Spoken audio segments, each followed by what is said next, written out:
Coming up on American Black Journal, a new book chronicles the history of African-American life in Detroit. We'll show you some of the rare photos in the book when we talk with author Ken Coleman. Plus, minorities and women in the financial services industry are helping financially challenged young people get a college education. We'll talk to the National Association of Securities Professionals about their awards and scholarship fundraiser. That's all coming up next.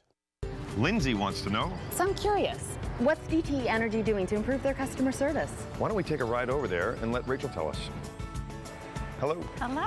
Take a walk with me.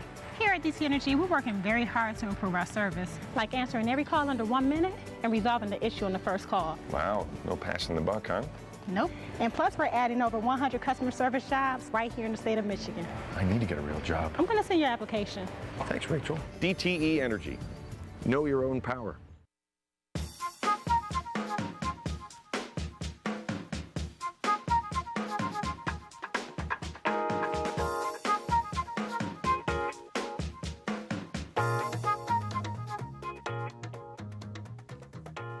Welcome to American Black Journal. I'm Stephen Henderson. On this day in African-American life in Detroit is a new book that chronicles important events in Detroit's history. The book takes a day-by-day look at some of the people and occurrences that influenced African-American life in the city. It contains 1,400 facts and dozens of rare photos. Joining me now is the book's author, Ken Coleman, who is a Detroit native and a former reporter for the Michigan Chronicle and the Michigan Front Page, and of course a frequent guest here on American Black Journal. Well, I appreciate the opportunity to be on the program. Yeah, no, I'm glad you're here. You know, we're Facebook friends, so I have been seeing for years. It feels like on your feed these sort of on this day announcements that you made about different things in African American history, and I was always like, wow, what a great hobby. I guess I didn't really know until recently that you were doing this to try to put a book together. Well, you know, it's interesting. I have been doing the postings for about 3 or 4 years now, and over that time, people would like the Facebook post, retweet the tweets, and say often, you know, why don't you consider putting it all in one book? Right. And I said, you know, that'd be a great idea. I've done a lot of things in life, as you know, but I haven't been an author. And so about 8 months ago, I began to put it together. So, and where is it that you're getting these facts from? I mean, well, you know, I mean, we're about the same age. We both come up as reporters in Detroit, and so some of the work, Stephen, is actually some of the reporting that I've done over the years, in the '90s and the like. But just being really somebody who's interested in contemporary history, always wanting to know. I spend a lot of time in the library, and just a reader, and you just compile all this information, right, and figure out what to do with it and put it in a book. And so do you literally have at least one thing for each day? Yeah, the way the book is laid out, Stephen, it is a day-by-day set of recollections and facts about what happened with African Americans in Detroit. Yes, and there's at least one entry for every day. Some days have 4 or 5 entries, but every day has at least one. Has at least one, and it's sometimes it's birthdays. Sometimes it's events. It's a real range. Absolutely, it is a mix really of politics, business, religion, and culture in general. But yes, it's sometimes the birth of someone. Sometimes I use the phrase joining the ancestors when a person dies. Sometimes it's a spectacular event like the 1963 March for Freedom, a march where Dr. Martin Luther King first gave the I Have a Dream speech. Right. And we've got some important anniversaries coming up this year in Detroit. I saw you noted the other day on Facebook how much history is sort of coming back to us this year. Yeah, you know, we will mark the 50th anniversary of the march along Woodward, where Martin Luther King gives the I Have a Dream speech. But later this year, it'll also be the 40th anniversary of Coleman Young's first election victory as mayor of Detroit. Right.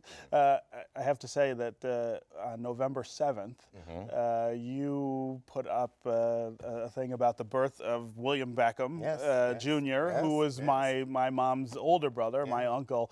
That really, I can remember how much that moved me on that day. You know, I mean, of course, I knew it was his birthday, but to see somebody else sort of recognize that, I mean, you must get that feedback a lot. A lot, and over the years, doing the postings over the last 8 months, writing the book, people would send me a private message. Hey, listen, do you know my dad did this? Or do you know my aunt did that?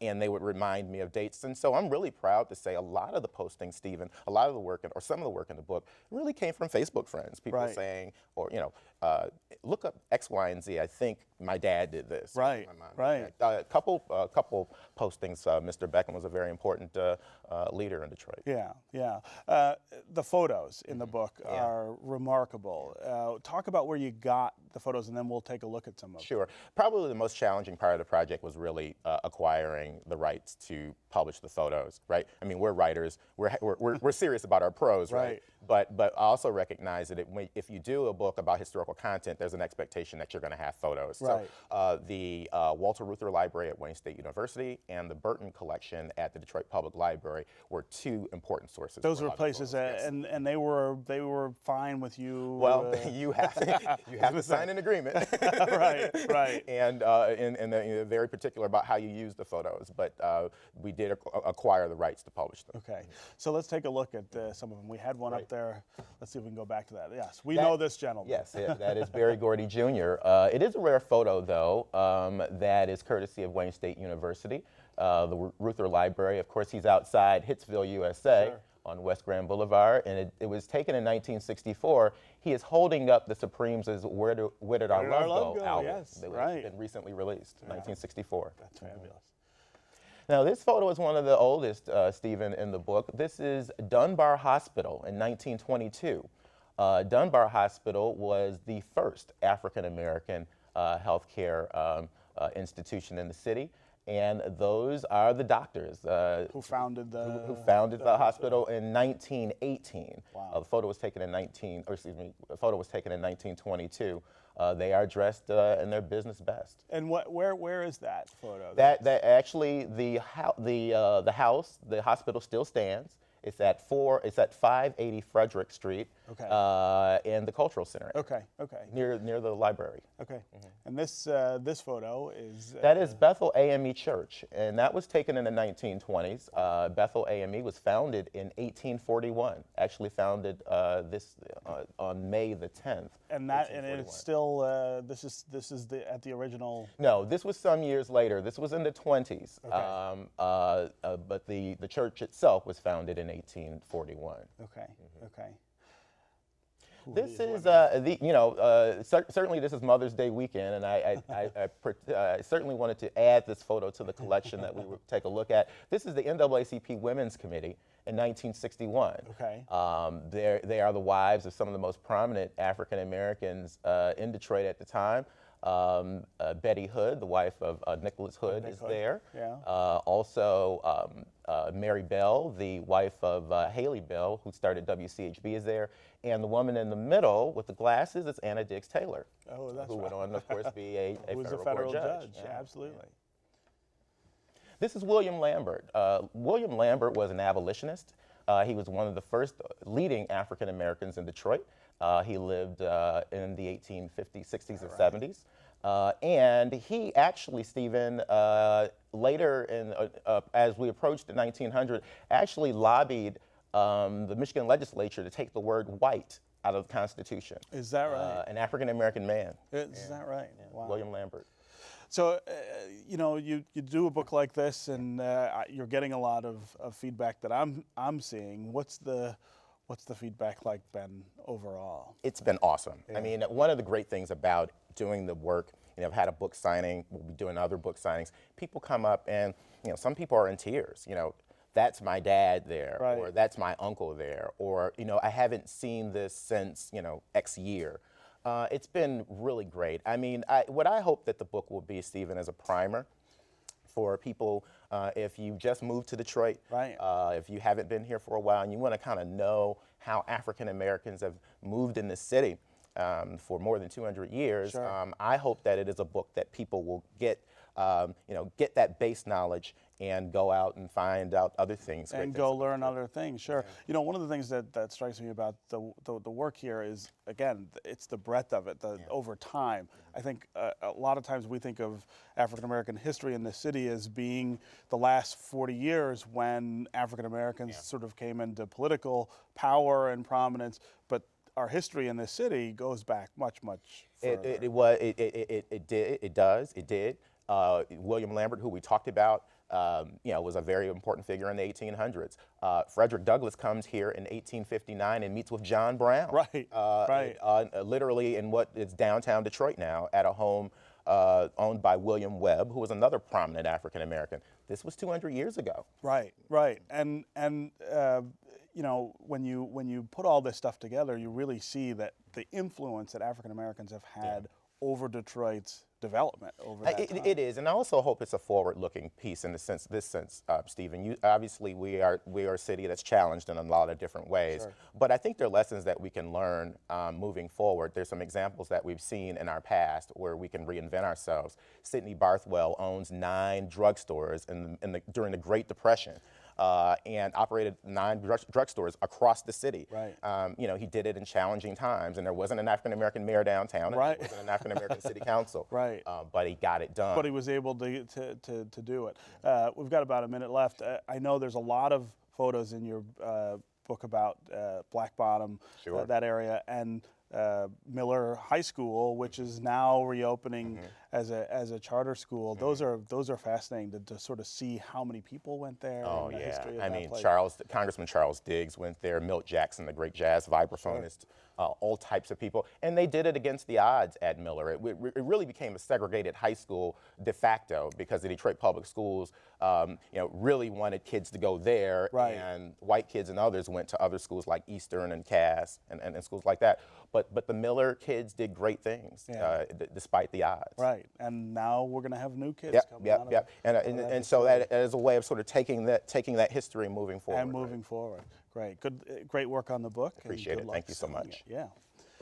Just ahead on American Black Journal, a Detroit group honors minorities and women who've made significant contributions to the financial services industry, and they're helping young people get a college education. That's all coming up next.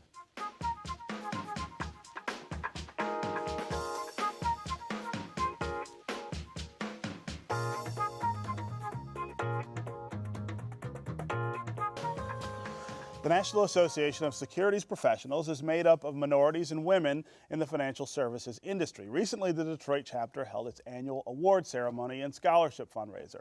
The event recognized 5 finance professionals for their contributions to the industry. It also raised money for college scholarships for deserving students. So joining me now are Kathleen Collin, who's the president of the Detroit chapter of the association, and 2 of this year's award recipients, Chris Jackson, a partner at Queen Lillian Development, and Glenda Gill, who's the executive director of the Rainbow Push Automotive Summit. Welcome to American Black Journal. For you, Chris, welcome back. It seems like you were just here, weren't you? Right. We were talking about your development in the medical center. That's right. Yeah. So tell me about the association and the awards. Well, the National Association of Securities Professionals, known as NASP, especially the Detroit chapter, is a trade organization, professional trade organization for minorities and women who are significant within the finance industry. What's special and significant about the Detroit chapter is that we lead most predominantly with philanthropic effort. Okay. As you said, raising monies for scholarships for Metro Detroit students. Now, our big event that we recently had, it kind of focuses on recognizing Detroiters. Right. Not necessarily they have to be in the financial services industry, but they have been impactful in their efforts to say increase access for our memberships. Sure. And basically, be about the advocacy of moving our efforts forward. So. Yeah. And financial services is still, for African Americans, that's still an area where we don't see a lot of us working, and even people who just run-of-the-mill folks understanding what that is and how it impacts their lives, right? Definitely, and how significant. We have 500 members across the country. I mean, some of your titans in the industry. I mean, you're talking to John Rogers, the Melody Hobson. Right. Everybody sees her on Good Morning America. The Chris Williams with Williams Capital. I mean, at the end of the day, we know that it is money is that is power and moves things forward. But us as a group, African Americans, not being comfortable with money, right. Not being counted as amongst the wealthiest, is very impactful on our community. So one of the big things that we do, and what reason why we honor these people is that they're so supportive of our efforts to move forward financial literacy amongst our youth. Right. And also, you know, our young college students, and just, you know, basically our community overall. But we have a program that goes on through our fast track, where again we teach them about being, you know, empowering themselves through money and through wealth. And through understanding how all of that stuff how it all works. Chris, you're a good example of a Detroiter, a local guy who really has a handle on development in a way that that we don't see a lot of African Americans sort of participating. Well, you know, it's good to be back here. You know, last time I was here, we were, I think, under construction with our development. Right, that's right. And we're proud to, you know, announce that Wayne State has actually taken occupancy of our project, of our building. And, you know, it's just sort of symbolic of just the economic empowerment, African-American economic empowerment, that you have an African-American developer, African-American contractor, African-American architect, who was all part of this 63,000 square foot, $18 million development. Sure. And, you know, we, you know, sort of tying it to what NASP does. NASP is about access to capital. It's about mentorship. You know, our project and my whole career, I have been mentored by Jim Jenkins and Don Davis and your Don Bartons. Sure. And NASP, they continuously mentor our young people in the financial industry. Right. And through their scholarships, through offering jobs and internships. And so it's just great to be part of that whole concept and be able to give back and continue to support their efforts in Detroit. Right. Glenda, tell me about your business and how you connect with NASP. I have been with the Rainbow Push Coalition for the last 15 years. And my role is I advocate for diversity with C-level suite executives throughout the automotive industry. Right, yeah. And sitting at the table, I'm always talking about representation and inclusion in their supplier base, their dealer base, and professional services, C-level suite executives. So I'm always advocating about who sits at the table for the opportunities. Sure. And it's a very important role, but it's very important to our legacy. It's very important to our growth. We are one of the fastest growing populations in the United States. And so we should be sitting at the table because basically we feel like we subsidize a lot of companies. We are their growth trajectory. We spend a lot of money at We these spend a lot of companies. money, right. We maybe Yes, should be of course. helping to run some of them, right? Yes, yes. In the automotive industry, I mean, we've seen them take some tremendous strides. What would you say overall, though, is the picture for African Americans in those C-level suite jobs? Well, we just recently did a scorecard about the automotive industry to talk about how people are faring in the areas of employment, dealers, suppliers, marketing and advertising, philanthropy. And the companies who have been at it for the longest are doing the best. The companies that are from other countries are having a little bit of a struggle with it. But nonetheless, they're open to listening. Right. They're open to receiving the information. So it takes a lot of dialogue. I do a lot of meetings across the country. Right. Talking to them about what's important, and then I'm always talking about the data. Right. The data supports what I'm talking about. So, you know, we did a partnership with R.L. Pope to talk about what's important to us, what's important to the industry, and that the numbers drive it. And we're just not talking. We are fair, unbiased, and credible because the data says this is what's happening, you know, as a consumer. So you said something interesting there. Do you see a marked difference between the foreign companies and the domestics in terms of African-American hiring and advancement? Yes. You do? And because of demographics, you know, sort of how they came into the country. Yeah. When they call them the new domestics or the transplants, they came into the country very different. So they located primarily in California. Right. And then, you know, probably the last 10, 12 years or 15 years, they started building plants in the South. Right. So that's sort of changed some of the demographics as it relates to it. But I still want to see the day when I want to see a person of color running a major automotive company. Right. You know, right. president. We're not CEO. there. We're not quite there yet, No, right? not yet. Yeah. So talk to me about the scholarships, which is, as you point out, the really important part of what you guys do. Yeah, and how it all ties these fantastic individuals. Sure. together with NASP is we honored, our big event is our Encore event, which is, it's named after, the event is in honor of our NASP Detroit Shafter III Scholarship Fund. We've raised over $200,000 and given away to over close to 200 students throughout Metro Detroit, and they have to be Metro Detroiters. The way that we raise this money, again, is through our Encore, which is we're having a 7th installment. It ties these individuals in because we honor notable Detroiters. And say, for instance, Glenda, this year she received a new award for us, which is called our Next.com. Okay. Next, when you think of next, it's always what's next, who's next, what's relevant. Where are we going next? What's relevant, yeah. Right. What could be more relevant than including more African Americans in the sweet seat level? Right. And right from our pool of membership, she could go and definitely go shopping, hopefully.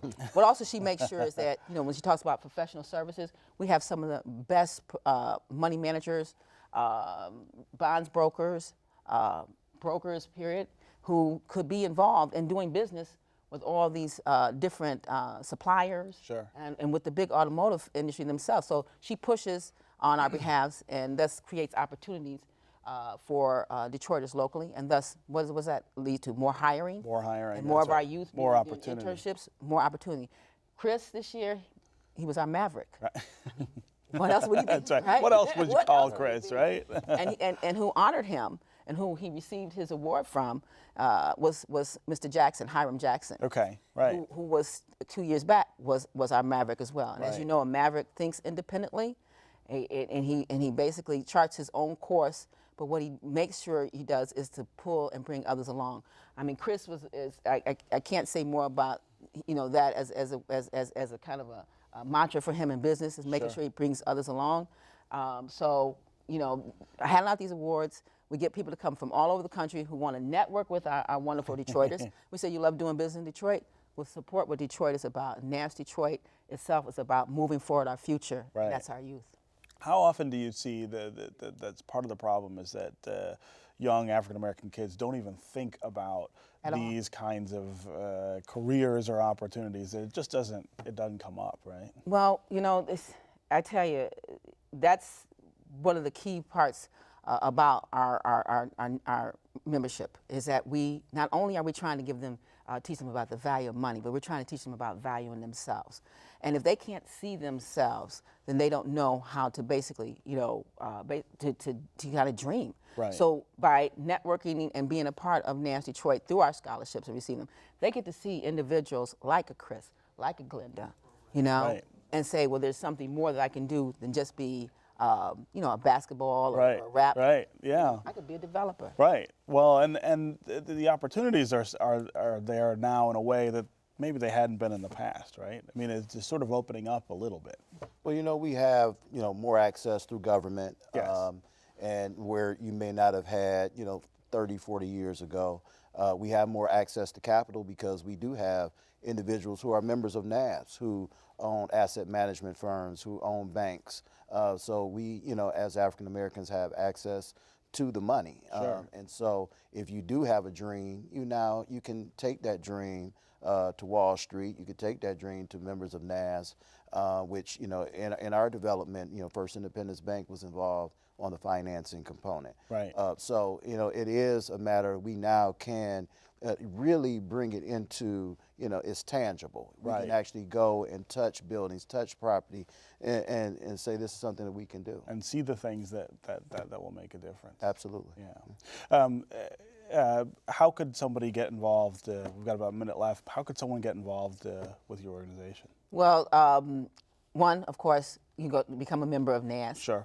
You go to the website, which is naspHQ.org. But more specifically, through the NASP Detroit here locally, we'd love for you to get involved with us. So it has a drop down for the Detroit chapter. They can reach out and contact me directly. All my information is there on the website. But also just our events. Sure. We have a lot. We also we kind of partnered with Kim and his foundation, so they can just come out and be involved with those efforts as well. But it most importantly, just go to the website and reach out. Yeah. All right. Well, great work, and thanks for being here. Thank you so much. Thank you. Thanks for joining us. We'd love to hear what you thought about today's program and get your ideas for future shows. Connect with us on Facebook and on Twitter. We'll see you next time on American Black Journal.